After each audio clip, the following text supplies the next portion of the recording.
राम राम जी, बहुत बहुत स्वागत आप सभी का। हरियाणा में इलेक्शन अभी चल रहे हैं सरपंची के, ब्लॉक के, और एक बड़ा मामला जो है इस टाइम पे हमारे सामने आ रहा है। गांव का इलेक्शन ऐसे हो गया है जैसे प्रधानमंत्री का इलेक्शन हो।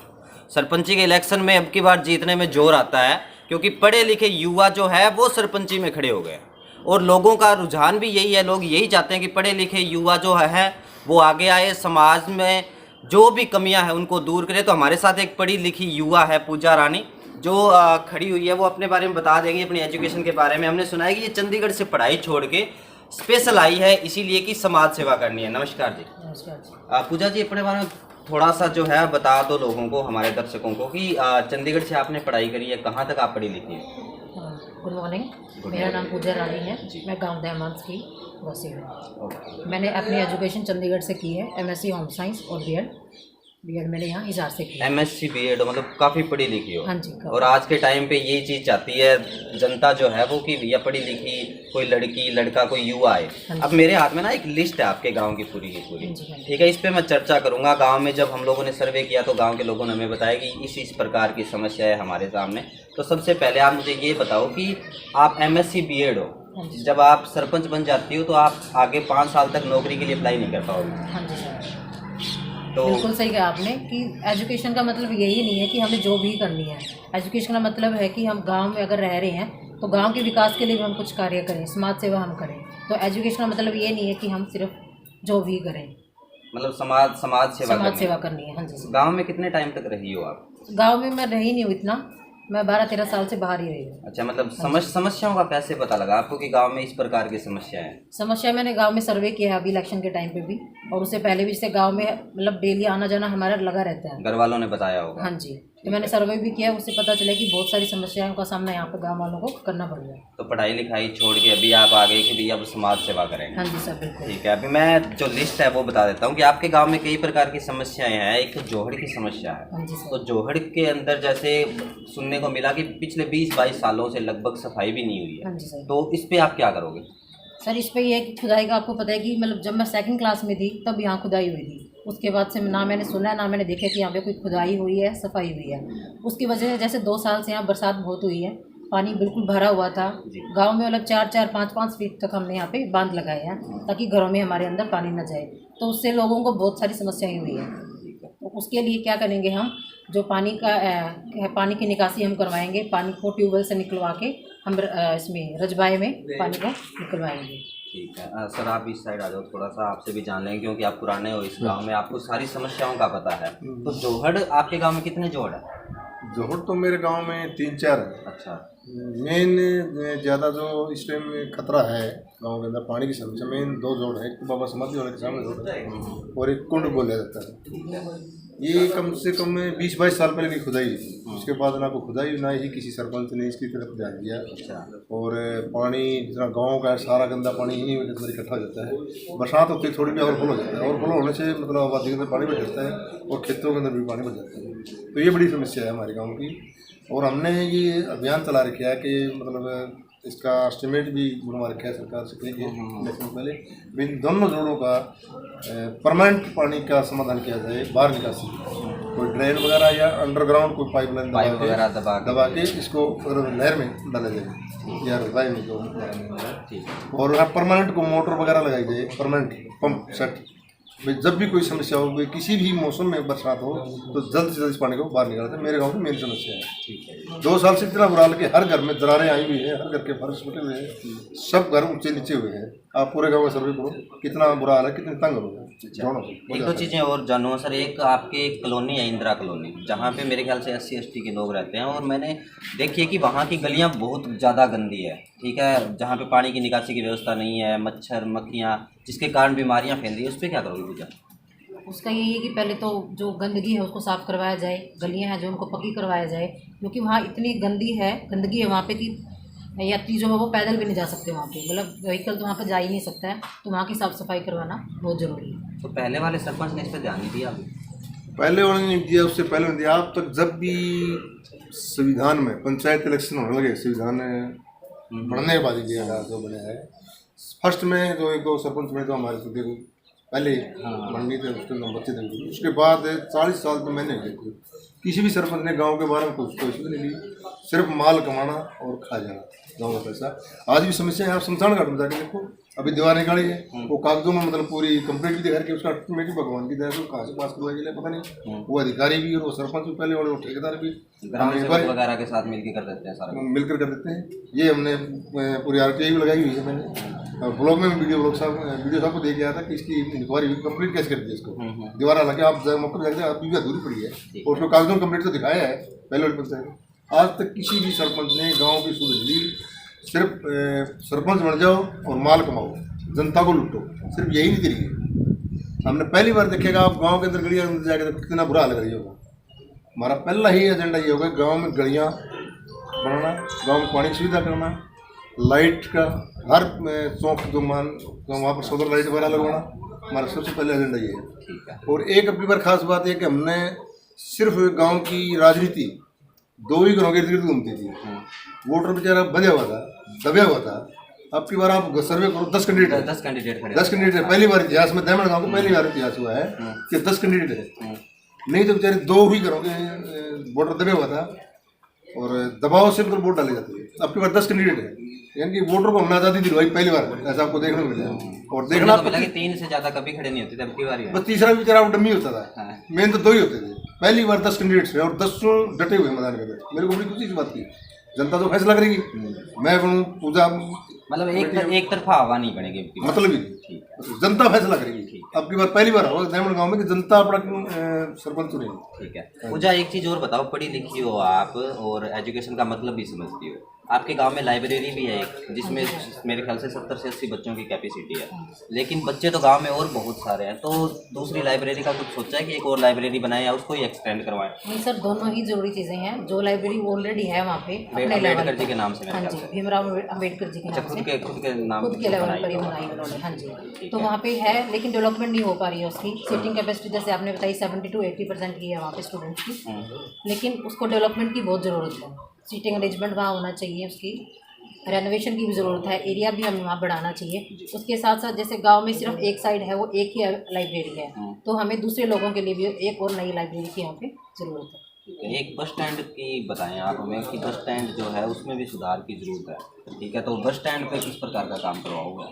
बस स्टैंड की पहले भी कई पंचायतें हैं, जब भी कोई सरपंच बना मैंने पहले ही ख्वाहिश रखी है, पहली मेरी डिमांड हुआ करती थी बस स्टैंड का पुनर्निर्माण किया जाए। आज जो बस स्टैंड दबा हुआ है उसको तरफ से घेर भी रखी, और आज मतलब बस का इंतजार करना पड़े तो कोई महिला या किसी बच्चे को बैठने के लिए जगह नहीं, यहाँ पे सीधा उतर के आना पड़ता है, सीधा उतर के आना पड़ता है। और बस स्टैंड में मैंने शुरू में जो भी पंचायत आई, मैंने पिछले पंचायत सरपंच को भी बोला था इसके बस स्टैंड को इसको तोड़ के दोबारा बना जाए, वो 5-7 दुकानें निकली जाएंगी, फिर 5-7 बच्चों को रोजगार भी मिलेगा और पंचायत को इनकम मिलेगी, लेकिन किसी ने कोई गौर नहीं किया।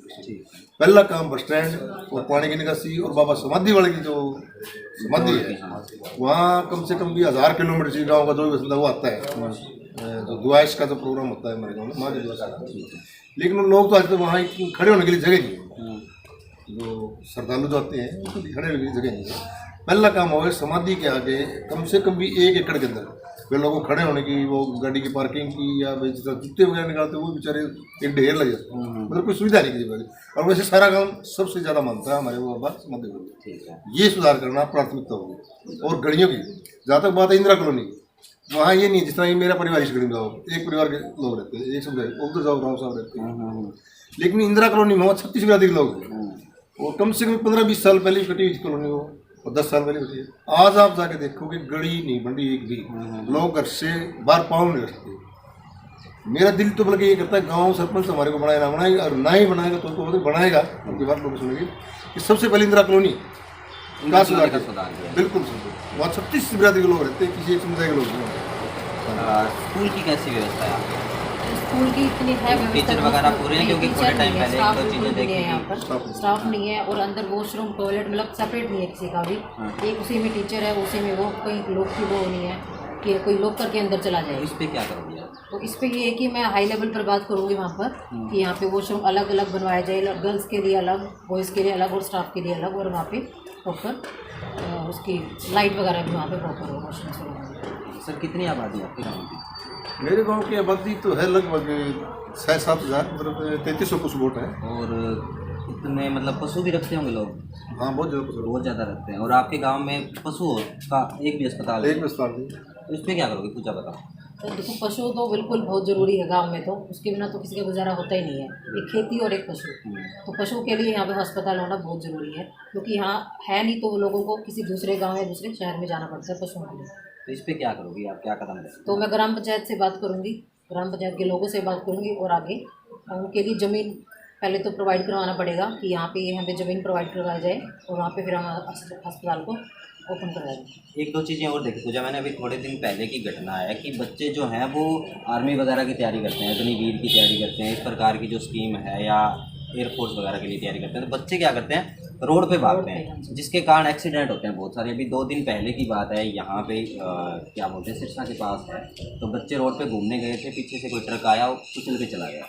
तो आपके गांव में कोई मैदान वगैरह की व्यवस्था है? नहीं, मैदान नहीं है लेकिन वो अभी फिलहाल पानी से भरा हुआ है बिल्कुल, उसका पानी नहीं निकाला गया है अभी तक। तो उस पर क्या क्या सोचा है आपने? उसके लिए है कि जो एरिया है वो पहले तो बढ़ाया जाए, जो प्ले ग्राउंड है तो वहाँ पे पूरी फैसिलिटी होनी चाहिए, एरिया होना चाहिए पहले तो, और बच्चों को पता होना चाहिए कि हमारे यहाँ प्ले ग्राउंड है, तो वहाँ अपना वर्कआउट करें जो भी है।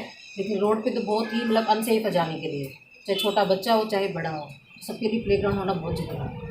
एक दो चीज़ें और बताओ आप मुझे, जैसे हमने पशुओं के हॉस्पिटल की बात की, इंसान भी बहुत ज़्यादा जरूरी है। जब मैंने गांव में सर्वे की तो बताया गया कि हमारे गांव में सिर्फ इतना ही स्टाफ है कि वो या तो हमें पैरासीटामोल दे देगा या हमें कोई पेट की दवाई दे देगा। इसके अलावा अगर जैसे 6000 प्लस की आप आबादी बता रहे हो, यहाँ पे जैसे ब्लड टेस्ट की, यूरिन टेस्ट की, ऐसे छोटे मोटे टेस्टों की कोई व्यवस्था नहीं है। हाँ जी सर, ये बिल्कुल सही कहा आपने। बस वही पैरासीटामोल एक यही पता सबको, कुछ भी प्रॉब्लम हो पैरासीटामोल लो, अपना बैठ जाओ। किसी को आराम हो जाता है, किसी को नहीं होता। तो यहाँ पे डॉक्टर्स की कमी है, हॉस्पिटल है यहाँ पे लेकिन डॉक्टर्स नहीं है, स्टाफ नहीं है यहाँ पे।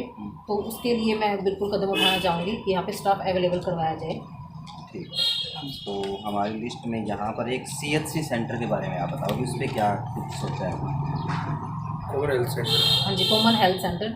उसके लिए कि वहाँ पे भी स्टाफ नहीं है बिल्कुल भी, तो स्टाफ की मैं रिक्वायरमेंट डालना चाहूँगी कि वहाँ स्टाफ प्रोवाइड करवाया जाए। हाँ जी। हाँ जी, आप बताएं सर, इस पर थोड़ा सा मेरे ख्याल से ज़्यादा आप बता पाएंगे ये हॉस्पिटल वाला कि किस प्रकार से आप करवाओगे, क्योंकि हेल्प की तो ज़रूरत पड़ेगी कहीं ना कहीं, कनेक्शन भी हैं आपके। जैसे एक दो चीज़ें और मैंने सुनी कि सरकार के अंदर जो है आपके सीधे आता है ऊपर तक, ठीक है, तो गांव को इस चीज़ का भी फायदा मिलेगा। देखो सरकार में ऊपर से हाथ तो देखो सबका ही होता है, ये कोई जरूरी नहीं होता ये आदमी सरकार में ऊपर हाथ हो। नहीं ये चीज़ और सोचते हैं ना, जैसे सरकार में हाथ जहाँ गवर्नमेंट है तक या तो मैं दूसरे आपकी इस बात का स्वागत करता हूँ, अगर आप में चलो इतना तो मैंने, लेकिन मेरी सबसे पहले चॉइस होगी कि आदमी और चाहे पशु हो उनको स्वास्थ्य लाभ दिलाए, और जो हॉस्पिटल है पशु हॉस्पिटल है या जेंट्स के लिए, उसके लिए बढ़िया मौके की ज़मीन प्रोवाइड करना। पंचायती ज़मीन बहुत बड़ी मेरे गाँव में, वैसे लोगों ने दबा रखे उसको छुड़वा के, और वहाँ पर पशु अस्पताल भी और जेंट्स या लेडीज अस्पताल बनवाएंगे। और फिर स्टाफ के लिए हम सरकार से उसी डिमांड करेंगे, डिप्टी सीएम से हम डिमांड करें, जैसे आपने बोला कि आपकी मैंने एक चीज़ सुनी है कि आपको जो है ताकतवर का साथ इसलिए लेना चाहिए कि आपका काम आसानी से हो जाता है। अगर डिप्टी सीएम की बात करें दुष्यंत चौटाला की, तो उनका सीधा बीजेपी के साथ गठबंधन है उनका, ठीक है, सेंटर में बीजेपी की है, स्टेट में बीजेपी की है, तो गाँव का सुधार तो ऑटोमेटिकली हो जाएगा अगर आप आगे चल के बात करोगे। हाँ देखो पूरी गाँव की जनता हमारा सहयोग करेगी, तो चाहे डिप्टी सीएम और चाहे सीएम हम पूरे गांव की डिमांड रखेंगे, पूरे गांव की समस्याएं का समाधान करेंगे। हमारा ध्येय एक ही है, एक जज्बा एक जुनून है। अगर गांव की जनता ने हमारे को मौका दिया तो गांव का सुधार करेंगे। आदर्श गांव, डिस्ट्रिक्ट का नहीं स्टेट का आदर्श गांव, पहला नंबर गांव पे लोग ने देखने के लिए दहमन गांव के अंदर विकास हुआ है और उससे सीखो, ऐसा कुछ जज्बा और जुनून है अगर जनता ने मौका दिया। ये चीज़ मैंने इसलिए पूछी पूजा, क्योंकि लोग ना ये बोलते हैं कि हमारे पास जो है सरकार में हमारा हाथ नहीं है तो हम विकास नहीं करवा पाते, तो आपको एलिगेशन जो लोग लगाएंगे एलिगेशन का मौका नहीं मिलेगा, फिर आपको काम सारा करवाना पड़ेगा। बिल्कुल सर, उसके लिए तो हम आए हैं चंडीगढ़ से। ठीक है, तो ये पूजा थी हमारे साथ दहमन गांव से, और उन्होंने बताया कि किस प्रकार से ये विकास करवाएंगे, गांव में क्या क्या समस्याएं हैं पूरी लिस्ट में बना के लेके आया था। तो आप लोगों को वीडियो अच्छा लगा हो तो लाइक करें, और चाहते हो कि पूजा जैसे पढ़े लिखे हुए युवा जो है आगे आए, समाज को आगे बढ़ाएं, तो आप लोग जो ज़्यादा से ज़्यादा शेयर करें। एक चीज़ और पूछूंगा, चिन्ह मिल गया सर आपको? चुनाव चिन्ह मिल गया आपको? हाँ चुनाव चिन्ह मिल गया। अच्छा, चुनाव चिन्ह जरूर बता दें एक बार। सिलाई मशीन। सिलाई मशीन, हाँ जी पूजा, सिलाई मशीन। सिलाई मशीन, मतलब चुनाव चिन्ह भी वैसा ही मिल गया। हाँ जी, मेरी फील्ड भी यही है। अच्छा, मैंने भी ऐसी फैशन डिज़ाइनिंग किया, तो मेरे सिलाई मशीन ही मेरे मतलब लाइफ में काम आई है सबसे ज़्यादा। तो अभी सिलाई मशीन ही काम आएगी फिर आपकी बात? बिल्कुल सर। ठीक अगर है। लोगों तो का सहयोग रहा, मेरे भाई चाचा ताऊ ने मेरा बहुत साथ दिया यहाँ पे कि उन्होंने मुझे चुना। मैं गाँव की पहली लड़की हूँ।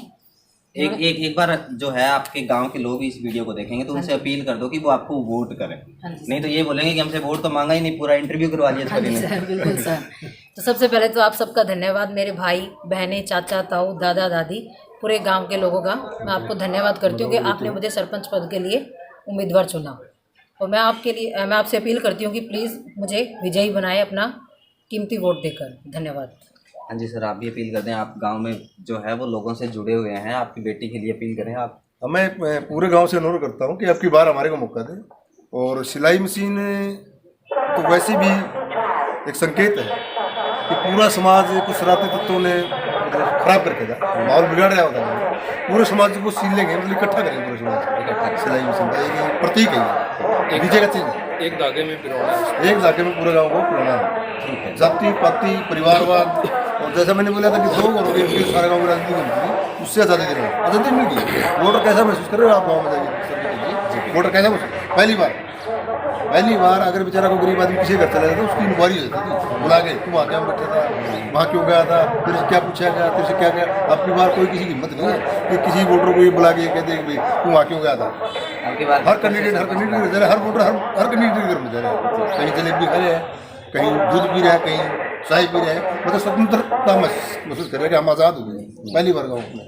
एक चीज़ और बताओ जी, ये खाने पीने की बात आ गई तो पीने पानी का कितना सिस्टम है? पीने का गाँव में बिल्कुल नहीं है साफ तो डेली रूटीन में बेचारे जो पीते हैं तो देखो पीते हैं, लेकिन पीना किसी भी कैंडिडेट की कोई सरपंच वगैरह कोई बांट रहा हो? ना किसी कैंडिडेट की तरफ किसी की तरफ से नहीं। किसी ना बिल्कुल। नशा कितना है जगह में?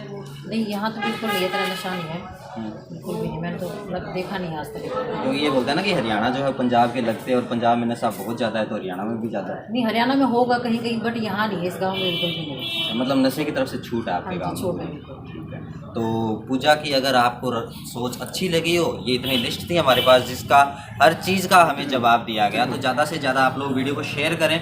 और पूजा की बातें अगर आपको अच्छी लगी हो तो पूजा को विजयी बनाएं। ये बात मैं नहीं बोलता, ये खुद बोलते हैं, ठीक है। तो ज़्यादा से ज़्यादा आप वोट जरूर करें। एक चीज़ मैं बोलना चाहूँगा कि शांति प्रिय तरीके से आप वोट करें, भले ही आप किसी को जिताएं किसी को हराएं, वो आपके खुद की चॉइस होती है, पर आप वोट करें शांति प्रिय तरीके से। ये आपका हक है, लोकतंत्र ने आपको इस चीज़ का हक दिया है, तो ये चीज़ आप जरूर करें। ज़्यादा से ज़्यादा वीडियो शेयर करें। बहुत बहुत धन्यवाद।